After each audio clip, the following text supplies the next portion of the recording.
Welcome back. Let's continue with sport news. Bafana Bafana have advanced to the quarterfinals of the Africa Cup of Nations after an impressive 2-0 victory over the #1 ranked side in Africa, Morocco. The team's dream of replicating the feat achieved by the class of 1996 continues.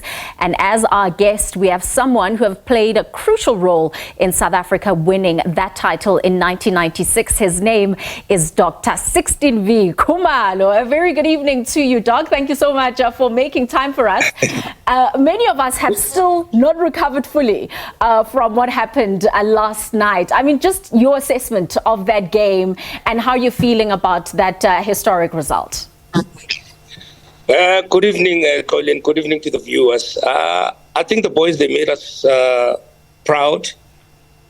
What a sterling performance from the entire team, especially those who are on the bench, because every time we score a goal, they were always celebrating with the players who are on the field. That shows that there's a unity. And also, I must give praise to Hugo Bruce and Helman Kelele. They've done a sterling job. They did their homework analyzing the downs and ups of Morocco. I must say that I never thought this was going to be a win that we'll be celebrating. I thought these guys, they were going to have a run at us, but that was not the case. Yeah. So I think we did well, yeah. No, absolutely. I mean, when we remember back to 1996, when you had to beat the likes of Algeria and Ghana in the knockout stages, and of course Tunisia in the final, yeah. Bafana Bafana had that huge task of beating the #1 ranked side on the continent, Morocco, and they really passed that test with the flying colors.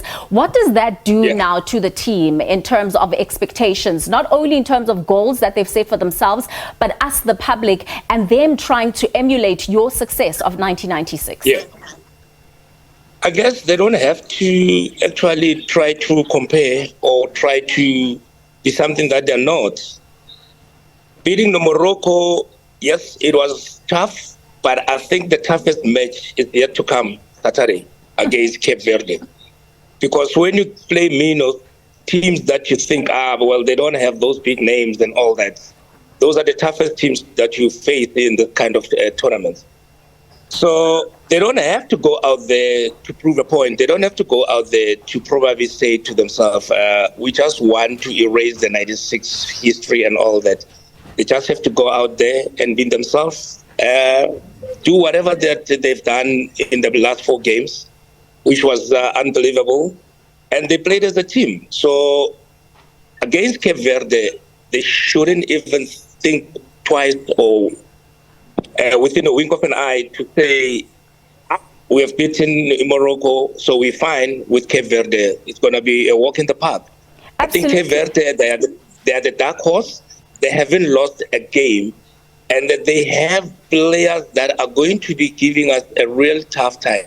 Remember, we struggled to beat them twice. So Cape Verde, actually, as we speak, they are 2-0 against us. Because now, I think they've beaten us twice, if I'm not mistaken. Yeah, correct. So it's not an easy side to play against. I've watched them, I've analyzed them while I'm doing analysis for Laduma. I could tell that Cape Verde is a kind of a team that plays up until the last whistle. So if you look at and analyze how they managed to win some of the games, is that their critical phase is always the best you get out of Cape Verde, where players are worn out in terms of fatigue and all that. That's when Cape Verde emphasize or probably start to play and score goals. Like, I'll give you an example. When they played Egypt in the 2-2, they scored in the 90th minute. When they played Ghana, the winning goal was scored in the 93rd minute. That's critical phase. So they play up to the last whistle.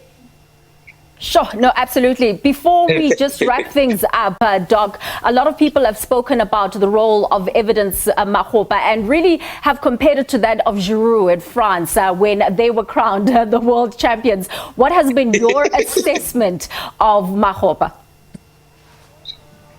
Why do they have to go to France? Because our late film singer emulates Makgopa.